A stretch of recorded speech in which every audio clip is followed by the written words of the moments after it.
সুন্দর পাহাড়, দেখেন পাহাড় আর পাহাড়।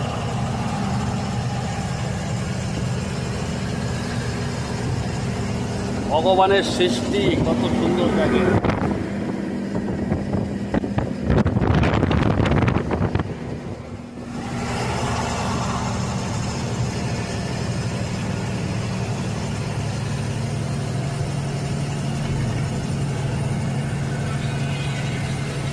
এটা হচ্ছে খোর্ধা পার করে এসে